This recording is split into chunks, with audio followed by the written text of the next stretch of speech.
Morning of my brother's wedding, my mother called me into the kitchen and told me to leave my badge at the hotel. Not the uniform, just the badge. I stood there holding my coffee, still half asleep, and said, "What badge?" She set down her dish towel and looked at me the way she used to when I was 12 and tracking mud through the living room. "The federal one. The one on your belt. It makes people uncomfortable." I almost laughed. Almost. I'd driven 11 hours from Quantico to Savannah for this wedding. 11 hours in a rental car with a cracked dashboard and a GPS that kept rerouting me through rural Georgia. I had taken 4 days of leave I didn't really have, and the first thing my mother said to me, not "good morning," not "I'm glad you made it," not even "you look tired," was to hide the thing I'd spent 8 years earning. "It's a wedding, Leigh," she said, "not a crime scene." My name is Leigh Calloway. I'm 31 years old.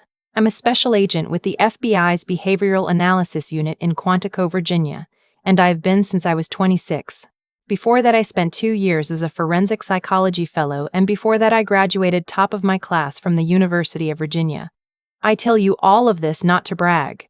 I tell you this because for most of my adult life, my family has responded to every single one of those facts the way you'd respond to someone telling you about a mildly interesting dream they had. "That's nice, honey." My brother's name is Caleb. He's 34, sells commercial real estate in Savannah, drives a truck with a personalized plate, and is, by every measure my family uses, the successful one. He was getting married that Saturday to a woman named Tessa, who is perfectly lovely and who I genuinely like. The wedding was at a restored plantation venue outside the city, the kind of place with Spanish moss and a circular driveway and waitstaff in white gloves. 200 guests. Open bar. My mother had been planning it with the energy of someone defusing a bomb for 18 months. I was a bridesmaid. Technically, I'd been told to wear sage green and to smile in the photos and not to talk too much about work. That last part was a direct quote from my father at Christmas. "Don't talk too much about work, Leigh. People find it unsettling." People find it unsettling. My work involves building psychological profiles of violent offenders. I understand objectively that this is not dinner party conversation, but there's a difference between don't describe active cases over the shrimp cocktail and don't be who you are for 4 days straight. That distinction had never really landed with my family. I grew up in Macon, Georgia. My father owned a chain of 3 hardware stores, Callaway's, that he'd built from one location his father started in 1971. My mother taught piano lessons out of the house until I was in middle school, then stopped and became, in her words, a community volunteer, which meant she organized things. Fundraisers, church events, the annual neighborhood Christmas walk. She was very good at it. She is, a person who believes deeply in the presentation of things, in how they look from the outside. My brother fit that world perfectly. I never quite did. I wasn't difficult. I wasn't rebellious. I didn't get into trouble. I just asked too many questions and read too many books. And when I was 16, I told my parents I wanted to study criminal behavior, and my mother changed the subject, and my father said, "You could go into business administration. Keep it in the family someday." I didn't keep it in the family. I went to UVA. I studied psychology and criminal justice. I applied to the FBI's honors internship program my junior year and got it, which I found out later was accepted by about 3% of applicants. I told my parents over the phone. My mother said, "Is that paid?" My father said, "That's a long drive from Macon." And that was more or less how the next 8 years went. I don't want to make it sound like my family was cruel to me because they weren't. They showed up when it counted. When I graduated from the academy at Quantico, my parents flew up. My mother cried. My father shook my hand and said he was proud of me. Caleb texted a gif of someone saluting. But there was always this undercurrent, the sense that what I did was something to be handled carefully in conversation, like a dish that might spill. My mother learned to say federal law enforcement instead of FBI because she thought the latter made her bridge club uncomfortable. My father introduced me at his store's 40th anniversary party as my daughter who lives up north, as if Virginia were Canada. I stopped correcting them after a while. It felt like trying to fill a bucket with a hole in the bottom. So when my mother asked me to leave my badge at the hotel, I shouldn't have been surprised. I really shouldn't have. But I was. I set down my coffee. I looked at her for a moment. She was already turning back to the flowers she was arranging on the kitchen island, pink peonies in a glass vase, adjusting stems with the focused attention of a woman who had decided the conversation was over. "I'll think about it," I said. She made a sound that was not quite agreement and not quite argument. The kind of sound that meant she trusted I would make the right decision. And the right decision was hers. I went back upstairs. The hotel was a historic property downtown, the kind with high ceilings and crown molding and a clawfoot tub I'd spent 20 minutes in the night before trying to decompress from the drive. I sat on the edge of the bed in my robe and looked at myself in the mirror across the room for a long time. I thought about calling my supervisor. He would have made some dry, useful comment that would have helped me recalibrate. I thought about calling my roommate back in Virginia, who would have said, "Leigh, you can't fix them, just get through the weekend." I thought about calling no one and just getting dressed. I got dressed. The sage green dress was fine. It was knee-length and well-made, and I looked presentable in it. I put on the earrings my mother had sent in the mail, small pearl drops. I pinned my hair up. I looked like exactly what I was, someone trying to be a good bridesmaid at her brother's wedding. I clipped my badge to the inside of my bag instead of taking it off. That was my compromise with myself. Not on my belt, not visible, but present. Some things you don't just leave in a hotel room. The venue was 40 minutes outside the city. I drove alone because I'd learned years ago that riding with my parents to events meant absorbing 90 minutes of last-minute instructions about how to behave. The Spanish moss was thick along the road out, the kind of heavy draping green that makes Georgia feel like a place where time doesn't quite move at the same pace as everywhere else. There was a heat haze over the fields. September, still warm. I pulled in behind a line of cars and sat for a moment with the engine off. I was good at my job because I could read people quickly, profile behavior, identify stress responses.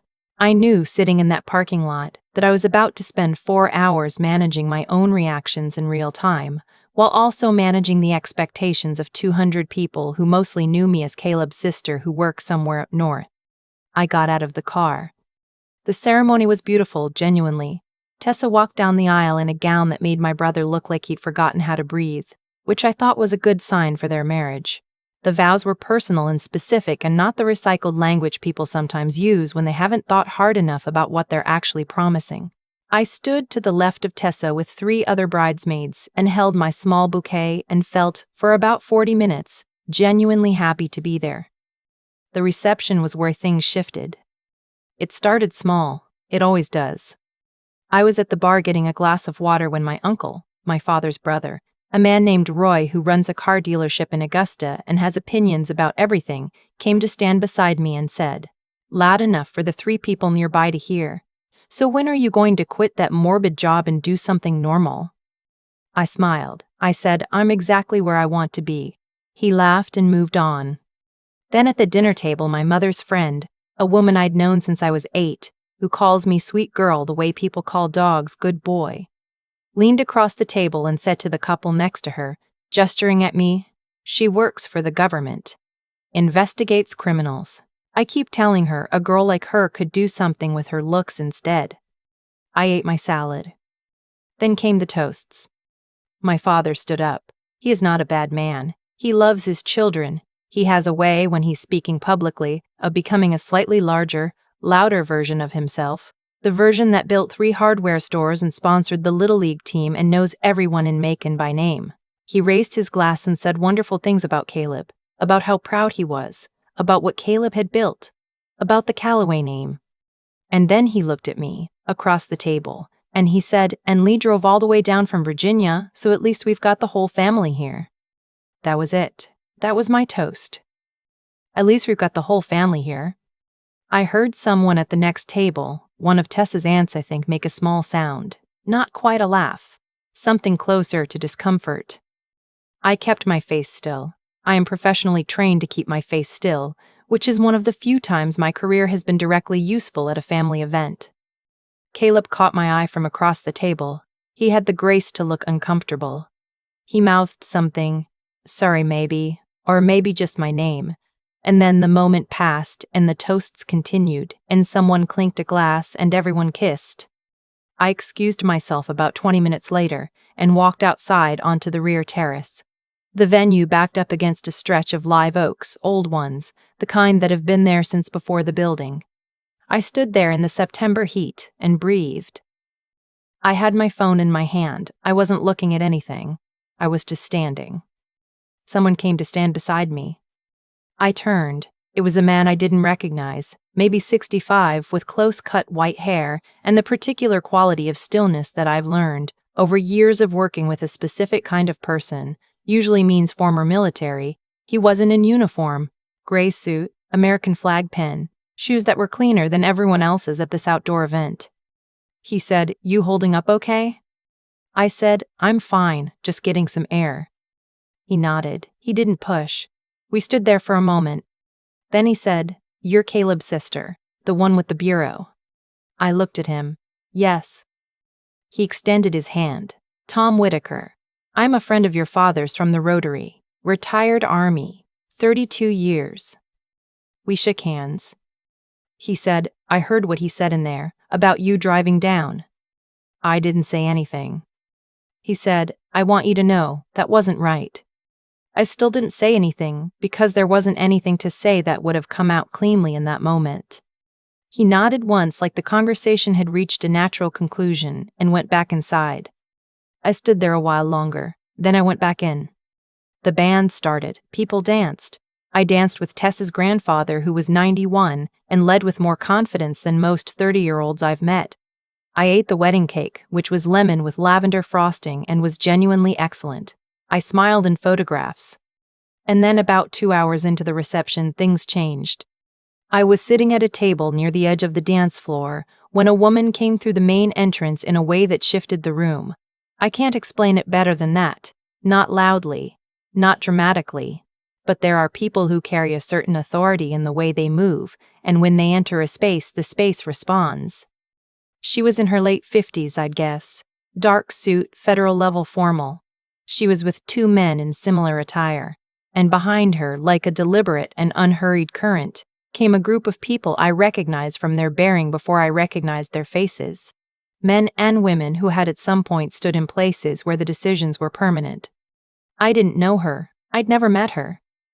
But Tom Whitaker stood up immediately from his table, and 3 other men I'd clocked throughout the night as former military stood up with him, and then it rippled, table by table, the veterans and law enforcement in the room rising, some of them straightening in that specific way, and Tom said it clearly enough for the nearest 30 people to hear.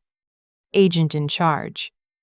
I found out later her name was Deputy Director Carol Hensley, FBI Field Division, Southeast Region.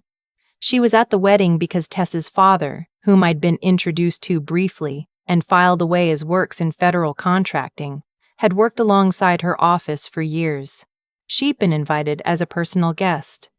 She scanned the room, the way people in that position scan rooms, not looking for threats, just cataloging.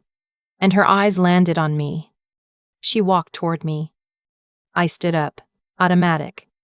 She said, "You're Leigh Calloway." "Yes, ma'am." "Bayou, Quantico. I've read your unit's work on the cross-state trafficking network. The behavioral mapping in that case was exceptional." I heard something behind me, a chair, someone setting down a glass.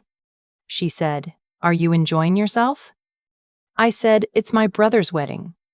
Something shifted in her expression, not quite a smile. "I know. Your supervisor mentioned you'd be in town. I asked around." She glanced over my shoulder. "Is your family here?" "Yes." "I'd like to meet them." My mother reached us about 45 seconds later, moving with the speed of a woman who has spent decades being socially alert. She had her event smile on the wide, warm one she uses for people she's just identified as important. "This is my mother," I said, "and my father." He'd followed. Deputy Director Hensley shook both their hands. She said, "Your daughter is one of the most promising analysts we have in the behavioral division. The work she's done in the last 2 years has directly contributed to multiple successful prosecutions. You should be very proud of her." My mother said, "Oh, we are, of course we." "The case she helped profile last spring," Hensley continued, in that calm, precise way of someone who doesn't fill silence with noise, "resulted in the recovery of 4 missing persons, alive. She paused. I want to make sure you know that because I'm not sure she would tell you herself. My father looked at me. I looked at the floor for a second, then back up. Caleb had drifted over. He was standing at the edge of our small circle, holding his champagne glass loosely, and he had an expression on his face I hadn't seen before. Not embarrassment. Something older than embarrassment. Something that looked, honestly, like grief. Hensley stayed for another 30 minutes. She spoke to Tom Whitaker and the other veterans. She spoke to Tessa's family.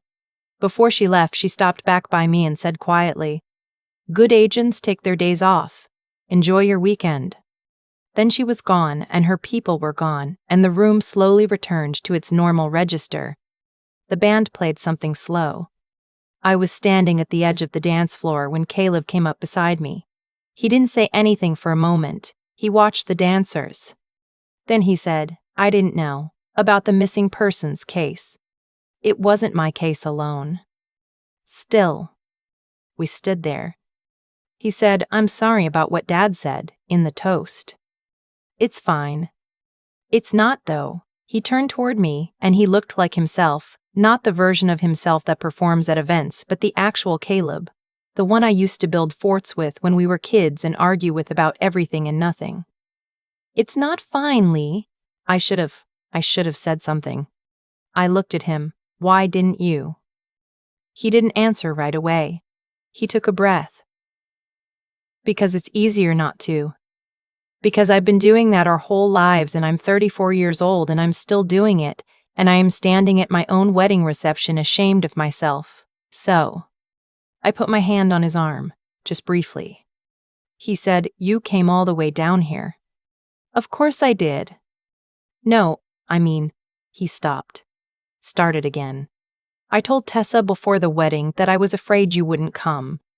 That I'd pushed you to one too many of these things where we all just sort of handle you, like you're a problem to manage." He laughed, short and uncomfortable. "She said if that was true, I needed to fix it. I like Tessa." "She likes you. She actually likes you." He shook his head. "She told me she wants to hear about your work, the real stuff. She grew up with a dad in federal contracting. She's not afraid of it." I looked at Tessa across the room. She was dancing with her mother, laughing, and she glanced over and caught my eye and waved, just a small one. I waved back. Caleb said, "I want to do better. I don't really know what that looks like, but I want to." I said, "You can start by visiting. I have a guest room." He laughed, more genuinely this time. "Yeah? It's small, but it exists." "Okay," he nodded. "Okay."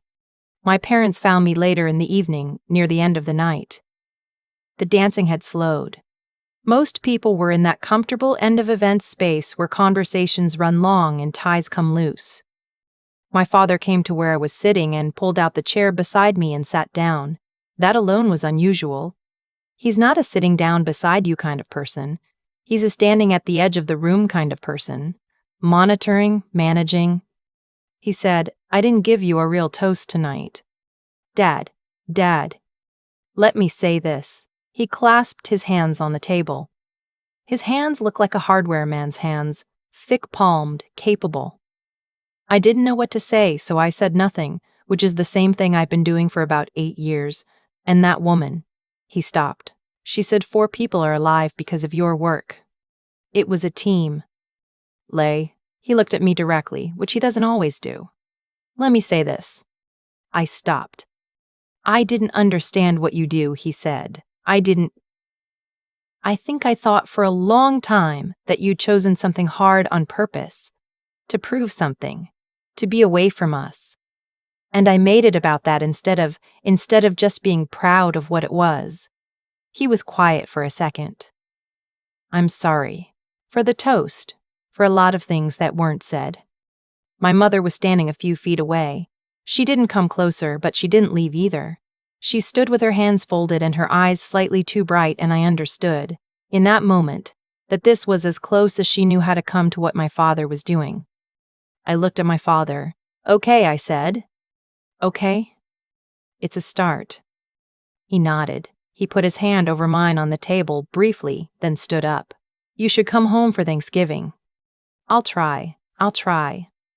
Try harder than last year. I almost smiled. Okay. He walked back toward the bar, my father, with his hardware store posture and his Rotary Club handshake, and I watched him go and felt something settle in my chest that had been unsteady for a long time. Not resolved. Not healed. But located. Named. That's how the work goes too, actually. You rarely close a case completely clean.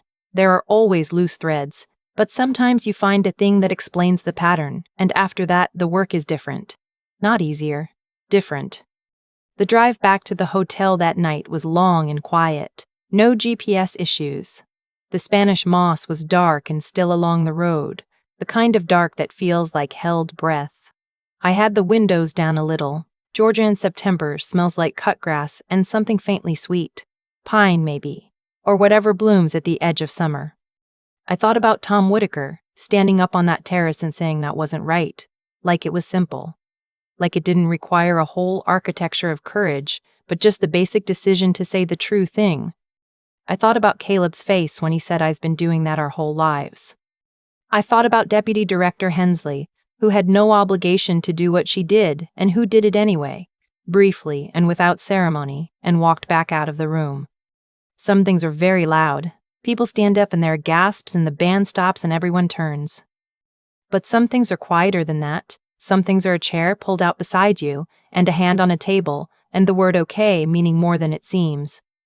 Tessa texted me the next morning before I'd even had my coffee. Just, thank you for coming. Caleb is going to visit you in October. I'm making sure of it. I texted back, I have a guest room. It's small, but it's real. 3 dots appeared. Then, that's enough. I packed my bag, poured the rest of the hotel coffee into a travel mug, and drove north into the morning, back toward Virginia, back toward the work, back toward the life I'd chosen on purpose and have never once regretted, even when it was hard, even when it was lonely, even when the people I loved didn't quite know how to love it back. They're learning, slowly, imperfectly, in the way that real things tend to go. That's enough for now. I keep thinking about Tom Whitaker standing on that terrace, 65 years old, gray suit, nobody watching, nobody keeping score. He just said it, that wasn't right. And then he went back inside. That's the thing I've been turning over ever since. He didn't make a speech, he didn't wait for an audience, he just told the truth to one person who needed to hear it and moved on. That's a kind of moral clarity I've spent years studying in other people, usually in case files, usually in its absence, and it's rarer than most people think. What happened at Caleb's wedding didn't happen because the universe decided to balance the scales. It happened because of choices people made. Tom chose to speak when it would have been easier not to. Deputy Director Hensley chose to walk across a room and say a specific thing to specific people, not because she owed me anything, but because she'd thought it through and decided it mattered. Caleb chose, finally, to stop being the person who stays quiet. And I made choices too. I showed up. I kept going, through the academy, through the hard years, through every family dinner where I smiled and redirected and ate my salad and drove home feeling like I'd been speaking a language no one in that room had learned. That kind of persistence isn't dramatic. Nobody gives you credit for it in the moment. It's just getting up and doing the work again on the days when it would be genuinely easier to stop. I think about that a lot when cases get hard. There's a skill in this work, the intellectual part, building a profile, finding the pattern in the behavior, seeing what other people have missed, and that part I love. I was built for it. But the skill that actually keeps you in the room when the room is brutal is something quieter. It's the refusal to let what other people believe about you become what you believe about yourself. That's not stubbornness. It's knowing the difference between someone's limitation and your own. My father didn't understand my work because he'd never had to. His world was concrete and local and legible. Hardware stores, handshakes, the Rotary Club, people who stayed. I built a life that was none of those things, and I think, for a long time, he read that as rejection. He wasn't entirely wrong that it was distance. He was wrong about what the distance meant. What I know now is that none of that was fixed. It was just unexamined. And the moment someone named it, I didn't give you a real toast. The thing that had been stuck started to move. I can't make my family proud of me in real time. I can't hand them a file and say, here, this is what I do, this is why it matters. But I can keep doing the work honestly. I can be the person Tom Whitaker was on that terrace. The one who says the true thing, briefly, without needing the room to applaud. And I can show up, keep showing up, year after year, to the weddings and the dinners and the awkward toasts, because the people on the other side of those things are still my people even when they don't know how to say so. Caleb's coming to Virginia in October. He'll sleep in the small guest room. We'll probably argue about something and then order takeout. It won't be a resolution. It'll be a beginning, which is better. That's how things actually change, not in one evening. In the slow accumulation of choices to keep going.